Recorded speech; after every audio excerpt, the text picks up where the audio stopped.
कर्नाटक आप जीतते हैं तब लोकतंत्र की हार नहीं होती है, आप हिमाचल जीतते हैं तो लोकतंत्र की हार नहीं होती है, वहां आपको ईवीएम नहीं जिताता है, लेकिन अन्य राज्यों में जरा कन्हैया जी नहीं, आपने ऐसी अरे टिप्पणी कन्हैया की, जी की आपने सारी ऐसी टिप्पणी की। जब हम कर्नाटक जीतते हैं, भाजपा कर्नाटक हारती है, तो किसकी हार होती है? नहीं साहब, तब मोदी जी की हार नहीं होती। तब अंजना जी के मुंह पर ऐसे शिकन्ने आ जाती है जब उनको कहते हैं मोदी जी हार गए। नहीं साहब, मोदी जी नहीं हारे, पवन जी, कर्नाटक के मुख्यमंत्री हारे हैं।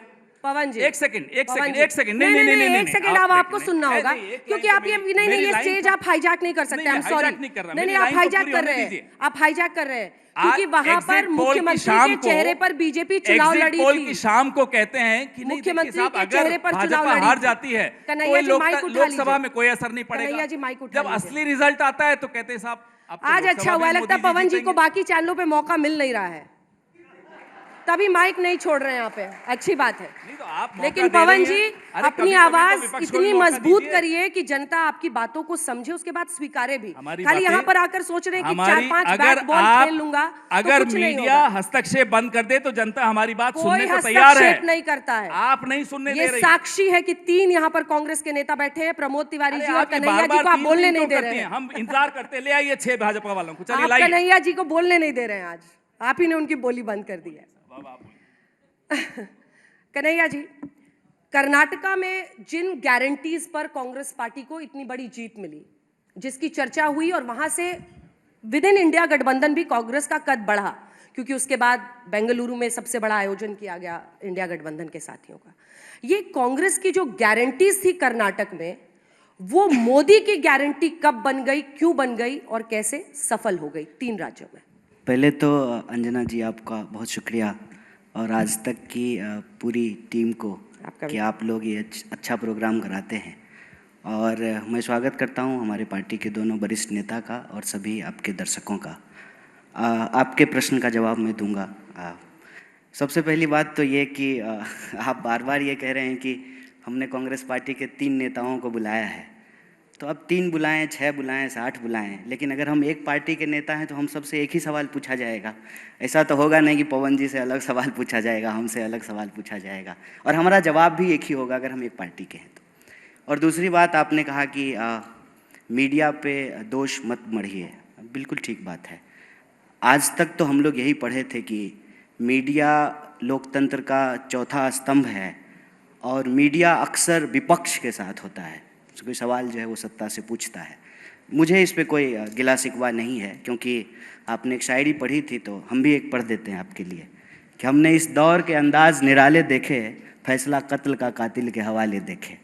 तो कोई बात नहीं है, ये वक्त की बात है और बिल्कुल आप पे कोई दोषारोपण नहीं है, गिला शिकवा नहीं है। और आपने कहा कि कांग्रेस पार्टी हार गए, आप बीच में ये भी कहा आपने कि राहुल गांधी हार गए। कांग्रेस पार्टी हारे, राहुल गांधी हारे, ये 2 अलग अलग चीज़ नहीं है, ये एक ही बात है। पार्टी की जीत में राहुल जी की जीत है और पार्टी के हार में राहुल जी की हार है। राहुल जी की जीत से जो है पार्टी की जीत जुड़ी हुई है, ये अलग अलग चीज़ नहीं है। और इस बात में कोई दो राय नहीं है कि संख्या बल के हिसाब से हम देखें तो परिणाम जो है हमारे पक्ष में नहीं है। और आपने बिल्कुल सही आंकड़ा दिया है कि जो हिंदी पट्टी है उसके ज़्यादातर राज्यों में बीजेपी की सरकार है, बिल्कुल ठीक बात है, फैक्ट है। सवाल ये है कि इस देश में भारतीय राष्ट्रीय कांग्रेस एक पार्टी है जो कई सालों तक सत्ता में थी, सरकार में थी। उससे पहले जो है आज़ादी के आंदोलन में हिस्सा ली, देश को आज़ादी दिलाई, और अभी विपक्ष में है। ये एक स्वाभाविक प्रक्रिया है, जो खेलता है तो कोई हारता है, कोई जीतता है, इसमें कोई दुर्भावना वाली बात नहीं है। लेकिन मैं आपको इन सब चीज़ों के अलावे विशेष रूप से इस बात का धन्यवाद देना चाहता हूँ कि आप गारंटी शब्द लेकर के आए। और जो प्रश्न आप हमारे दोनों वरिष्ठ नेताओं से पूछ रहे थे, और पवन जी को बोलने का हमसे ज़्यादा बिल्कुल हक है क्योंकि वो हमारे मीडिया चेयरपर्सन हैं, मीडिया डिपार्टमेंट को हेड करते हैं, तो स्वाभाविक रूप से उनको ज़्यादा बोलना चाहिए। लेकिन हम आए हैं यहाँ पे इनके साथ इसलिए कि हमारे पास आज इस देश को देने के लिए एक अल्टरनेटिव है, एक मॉडल है। और आपने चाहे मतलब ट्रोल करने के लिए ही सही या आरोप लगाने के लिए सही, आपने एक बड़ी अच्छी शब्द का इस्तेमाल किया कि कांग्रेस पार्टी की गारंटी की वजह से कर्नाटका में हमको जीत मिली। तो वो जो गारंटी थी वो मोदी जी की गारंटी कैसे बन गई? और मेरा ये मानना है कि कांग्रेस पार्टी ने इस देश में एक टेम्पलेट सेट किया है। टेम्पलेट ये सेट किया है कि इस देश में सरकार और जनता के बीच में एक संबंध है। संबंध ये है कि जनता सरकार को टैक्स देती है और सरकार बदले में जनता को सुरक्षा, उसके जो है रोजी रोटी, कपड़ा, मकान, इन तमाम चीज़ों को मुहैया कराती है, व्यवस्था कराती है। धीरे धीरे ऐसा माहौल बनने लगा था देश में कि हम लोग टैक्स तो दे रहे हैं, लेकिन सरकार क्या देगी ये तय नहीं हो पा रहा था। और मुझे बड़ी इस बात की खुशी है कि जीत किसी की हुई हो, मुख्यमंत्री कोई बना हो, लेकिन एक बात हम सबको मुक्त कंठ से स्वीकार करना चाहिए कि एक बार फिर से लोक कल्याण, वेलफेयरिज्म इस देश की राजनीति के केंद्र में आया है। पहले क्या था ना कि दिन भर हिंदू मुसलमान की बहस में रोजी रोटी, कपड़ा, मकान कहीं छुप जा रहा था। अब तो ये बहुत अच्छा हुआ ना अंजना जी कि हमने कहा कि हम 500 में सिलेंडर देंगे, मोदी जी ने कहा कि हम 450 रुपया में देंगे। तो अब विपक्ष की तरह जो है हमारे पास ये काम है कि कल को हम सिलेंडर लेकर के दिल्ली की सड़कों पे जाएं और मोदी जी से पूछें कि आप चुनाव के वक्त बोले थे कि हम 450 में सिलेंडर देंगे, तो कब दीजिएगा। ये है देश को आगे ले जाने वाली बात, ये है सकारात्मक राजनीति कि अगर हम इस देश में एक टेम्पलेट सेट कर रहे हैं कि हम बोल रहे हैं कि अगर इस देश में एमपी को, यहाँ हमारे मेंबर ऑफ पार्लियामेंट बैठे हुए हैं, अगर उनको पेंशन मिल सकता है तो इस देश में कांस्टेबल को कहीं नहीं क्यों नहीं मिल सकता है, टीचर को क्यों नहीं मिल सकता है, जो सरकारी नौकरियां करते हैं उनको क्यों नहीं मिल सकता है।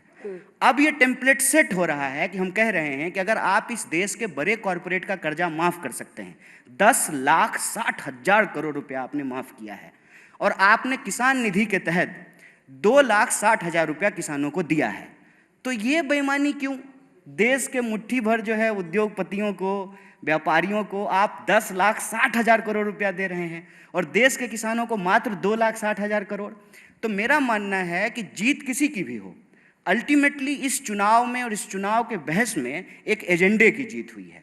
और ये वो एजेंडा किसका है? वो एजेंडा है सरकार के तौर पे आपकी जिम्मेवारी क्या है, जनता के तौर पे किसकी भागीदारी हो रही है और किसकी भागीदारी नहीं हो रही है। महिलाओं को चाहे डायरेक्ट कैश ट्रांसफ़र हो, उनका खाता खुलना हो, सबको पक्का मकान दिलाना हो, 5 किलो अनाज हो, तो ये तो पुराने नेता हैं कांग्रेस के, आपको बताएंगे। इसमें से कोई ऐसी योजना नहीं है जिसकी नींव कांग्रेस पार्टी के द्वारा नहीं रखी गई। इंदिरा आवास योजना के तहत गरीबों का पक्का मकान बनाया जाता था, पीडीएस सिस्टम के तहत जो है गरीबों को जो है अनाज दिया जाता था, और डायरेक्ट कैश ट्रांसफ़र करने के लिए इस देश में आधार की योजना लाई गई। पहली बार ऐसा हुआ कि बायलैटरल एंट्री से कांग्रेस पार्टी एक ब्यूरोक्रेसी का सिस्टम लेके आई कि हम आधार कार्ड बनवाएंगे, सबका खाता खुलवाएंगे और डायरेक्ट कैश ट्रांसफ़र करेंगे। और मैं आपको याद दिला दूं कि 2019 में कांग्रेस पार्टी का जो एजेंडा था उसमें राहुल जी ने बार बार एक योजना की बात की थी, उन्होंने न्याय की बात की थी कि पूरी दुनिया में जब यूनिवर्सल इनकम की बात हो रही है, अगर हम ये कह रहे हैं कि दुनिया में भारत जो है फास्टेस्ट ग्रोइंग इकोनॉमी है, 5 ट्रिलियन की इकोनॉमी हम बन जाएंगे, तो फिर हमको ये देखना पड़ेगा कि धन का बंटवारा क्या है। जैसे अगर हम ये देखेंगे ना, अगर हम आज तक चला रहे हैं मान लीजिए, या ललन टॉप चला रहे हैं, तो अंजना जी को कितना सैलरी मिल रहा है, और अंजना जी का दफ्तर साफ करने वाला जो स्वीपर है उसको कितनी सैलरी मिल रहा है। एक अंजना जी की सैलरी में कितने ड्राइवरों को सैलरी मिल सकता है। ये जो धन का बंटवारा है ये देखना पड़ेगा, क्योंकि आंकड़ा ये कहता है कि इस देश में 1% लोगों के पास 99% प्रॉपर्टी अकोमुलेट हो गई है। तो 99% जो लोग हैं उनके पास जो है दोबारा रोजी के लिए, रोजगार के लिए, शिक्षा के लिए, कपड़े के लिए, उनके बच्चों के जो है भविष्य के लिए सरकार क्या उपलब्ध कराएगी। और मैं बहुत खुश हूं इस बात से, चुनावी परिणाम जो भी हो, कि एजेंडा कांग्रेस पार्टी का जीता है। और आप जान लीजिए कि जाति जनगणना का प्रश्न जो कांग्रेस पार्टी उठाई, उसमें किसी जाति को किसी जाति से लड़ाने का सवाल नहीं है, सबकी भागीदारी सुनिश्चित करने का सवाल है। आपका छीन करके किसी को नहीं दे देना है, लेकिन जिसको नहीं मिल पा रहा है वेल्थ का रीडिस्ट्रीब्यूशन कैसे करेंगे, ये सारे एजेंडे राजनीति में आए हैं। देश के नौजवान इस पे बात कर रहे हैं, और विपक्ष ने जो यह सवाल उठाया, जो गारंटी की बात की, फ्री बिजली देंगे, महिलाओं को फ्री बस यात्रा कराएंगे, 500 रुपये में सिलेंडर देंगे, डायरेक्ट कैश ट्रांसफ़र करेंगे, किसानों का कर्जा माफ़ करेंगे, जो लोन लेकर के स्टूडेंट पढ़े हैं उनका लोन कम करेंगे, रोजगार की गारंटी करेंगे, यूनिवर्सल इनकम के आधार पर न्याय योजना लेकर के आएंगे। इन सवालों से ये हुआ है कि मोदी जी को भी राजस्थान में कन्हैया लाल करते करते ये कहना पड़ा कि हम 450 में सिलेंडर देंगे। और जब एक बार मोदी जी ने कह दिया तो जो सवाल पूछ रहे थे प्रमोद जी, वो सवाल अब हम भी पूछ सकते हैं फिर से कि आपने तो कहा था कि हम 15 लाख आपके खाते में पहुंचाएंगे, हर साल 2 करोड़ नौकरी देंगे, आपने कहा था कि 2022 तक पक्का मकान बना देंगे, बुलेट ट्रेन कब चलेगा। तो देश के लोगों का सवाल राजनीति के केंद्र में रहेगा। और हमारा मानना है कि इस परिणाम को ऐसे देखना चाहिए कि कांग्रेस पार्टी ने जो टेम्पलेट सेट किया है इस देश में वेलफेयरिज्म का, भागीदारी का, सबके न्याय का, उसकी जीत हुई है।